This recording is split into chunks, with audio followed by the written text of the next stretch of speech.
πολιτιακή ανομαλία. Μόλις γίνει πολιτική ανομαλία, αμέσως θα τραβήξει πίσω το κεφάλαιο, το παγκόσμιο κεφάλαιο, το διεθνές κεφάλαιο και το εβραϊκό. Μόλις τραβήξει πίσω το διεθνές κεφάλαιο, θα απολυθούν όλοι οι υπάλληλοι.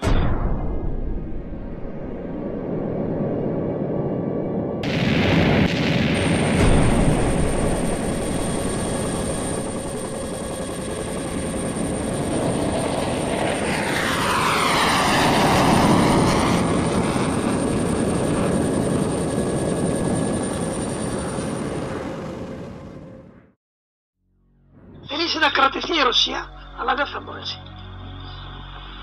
Θα κρατήσει περί 2-3 μήνες αυτό. Θα θελήσει να στερεωθεί η Ρωσία εδώ στο μέρος τούτο και στα στενά, αλλά θα κινηθεί ο Εβραϊσμός με τους Αμερικάνους. Τότε θα κινηθούν όλοι αυτοί και θα μαζευτούν στην περιφέρεια του Βυζαντίου. Διότι το Βυζάντιο το έχει ξεριζώσει το Βατικανό και το παρέδωσε στους Τούρκους. Τώρα λοιπόν οι επέσχυντοι απόγονοι των προγόνων τους που λέγονται Ευρωπαίοι θα τους μαζέψει η δικαιοσύνη του Θεού στην περιφέρεια του Βυζαντίου και θα γυρίσει ένας πίσω να πει τι έπαθα. Στο πεδίο της μάχης, καθώς μας λένε αυτοί που είδαν, σε 3 ημερονύχτια σφαγής θα έχει 500 εκατομμύρια νεκρούς.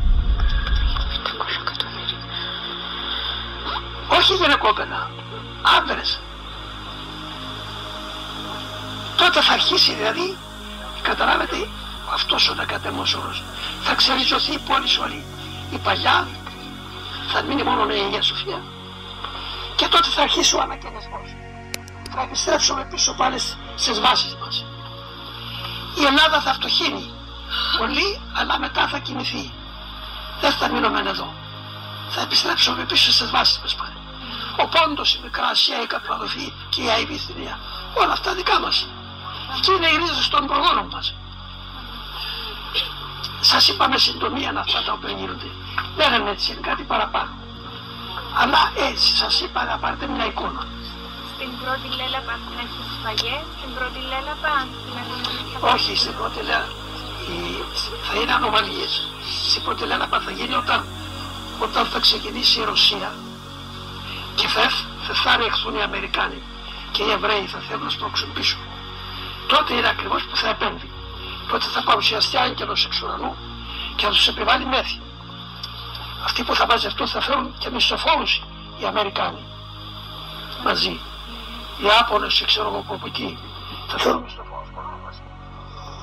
Διότι το θέμα του Εβραϊσμού είναι να ξεριζωθεί ο χριστιανισμός από τη γη. Και μέχρι εδώ τελείωσε.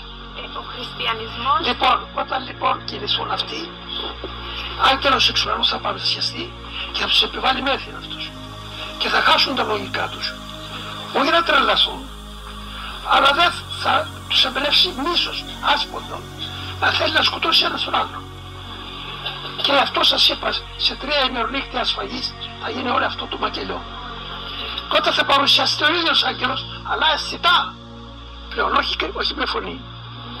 Και να πεις, σταματάτε, αρκεί είναι η εκδίκηση, στόμα καλός.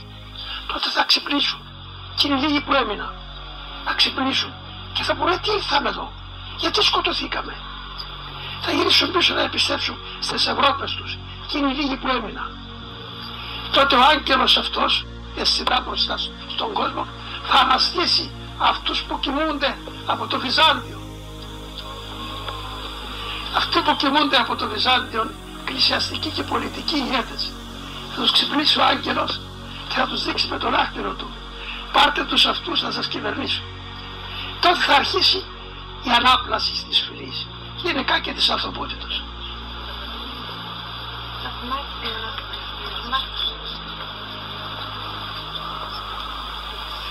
Δεν θυμάστε οι 7-5 σύννεφες σου, πόσο κοιμούνταν πόσα χρόνια. Και τώρα κοιμάται ένας ο οποίος είναι πολιτικός ηγέτης. Δεν το ξέρουμε ποιος είναι. Είναι πάντως φίλος του Θεού. Είναι Άγιος άνθρωπος. Πάντως πολιτικός ηγέτης είναι. Ο οποίος αυτός θα αναλάβει την ηγεσία κατά εντολή του του Θεού, του Αγγέλου, τότε δεν θα είναι θαυματουργός. Τότε θα ανοίξει η γη του στις θαυμούς της. Και θα γίνουν οι φτωχοί θα γίνουν ζάμπλουτοι. Δεν θα υπάρχει, δηλαδή θα κατοικήσει ο Θεός με τους ανθρώπους. Θα υπάρξει τόση γαλήνη, τόση ειρήνη, τόση ευτυχία. Αυτό για 3-4 δεκαετίες. Για να οργανωθούν καλά οι χριστιανοί. Ποιος από αυτούς, αντίχριστος αμέσως. Αυτό θα ρωτήσουμε τώρα. Και μετά συντέλεια. Αυτά θα γίνουν στην γενεά τη δική μας, τώρα που ζούμε. Όχι, τώρα δεν νομίζω. Αυτά θα δοκιμάσουμε τώρα τις δοκιμασίες που έρχονται. Μετά θα έρθει η ειρήνη αυτή που σας είπα. Οπότε δεν θα υπάρχουμε εμείς. Θα είναι στα παιδιά μας, Τότε μάλλον θα είναι. πρέπει να τους δώσουμε δυνατή να μείνουν. Τότε είναι συντέλεια τότε πλέον. Έρχεται ο Κύριος να αναπλάσει τα σύμπαντα. Θα ανακοινήσει τη χτίση. Εμένα τώρα είναι πίχρονο. Τώρα είπαμε. Πόσο κοντά όταν λέτε για να το εννοείτε. Όποιος ξέρει χρόνο. Την ακρίβεια του χρόνου, κόρη μου, ποτέ ο Θεός δεν μας τη δείχνει. Αλλά τα σημεία των καιρών μας πείσουν και οι διάφοροι χρησμοί των πατέρων μας. Σας είπα τώρα, θα γίνει πολιτιακή ανομαλία. Μόλις γίνει πολιτιακή ανομαλία, αμέσως θα τραβήξει πίσω το κεφάλαιο. Το παγκόσμιο κεφάλαιο, το διεθνές κεφάλαιο, το τελεβαϊκό. Μόλις τραβήξει πίσω το διεθνές κεφάλαιο, θα απολυθούν όλοι οι υπάλληλοι.